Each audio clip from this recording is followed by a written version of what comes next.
আসসালামু আলাইকুম প্রিয় দেশবাসী। আপনারা সবাই জানেন থটস অফ বিল্লাল ভাই। সে একজন মানবতার ফেরিওয়ালা।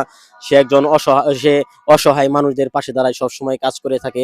তো আমি আজকে চলে আসলাম সেই থটস অফ বিল্লাল ভাইয়ের যে দেখতে পাচ্ছেন যে দরজা, এটাও কিন্তু একটা ভাইরাল দরজা। এই দরজাটা কিন্তু আপনারা অনেকেই চিনেন। যে থটস অফ বিল্লাল ভাইয়ের বাড়ি, এটা এখানে লেখা আছে থটস অফ বিল্লালের বাড়ি।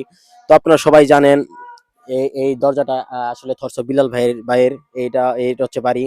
তো এখানে দেখতে পাচ্ছেন ওই যে সিসি ক্যামেরা আছে। দেখো, সিসি ক্যামেরা আছে। আসলে বিল্লাল ভাই তাকে বাড়িতে পেলাম না, হয়তো সে সিসি ক্যামেরা দেওয়ার পরে হয়তো দেখতে পারবে যে আমরা এখানে এসেছিলাম। কিন্তু দুঃখের সাথে জানাচ্ছি থটস অফ বিল্লাল ভাই বাড়িতে নাই যে।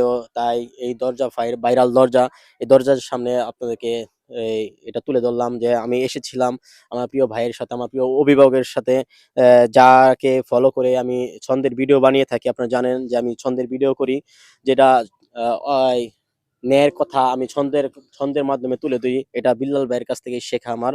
কিন্তু আসলে আসলাম, গুরুর সাথে দেখা হলো না। অনেক দুঃখ কষ্ট নিয়ে আমি এখান থেকে চলে যাব। তো ইনশাল্লাহ আমি আবার আসবো। আমি বিল্লাল ভাইয়ের সাথে দেখা করার চেষ্টা করব।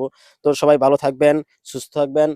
বিল্লাল ভাইয়ের জন্য দোয়া করবেন, আর আমাদের জন্য দোয়া করবেন, আমরা যেন খুব তাড়াতাড়ি বিল্লাল ভাইয়ের সাথে দেখা করতে পারি। তো সবাই ভালো থাকবেন, সুস্থ থাকবেন। আল্লাহ হাফেজ।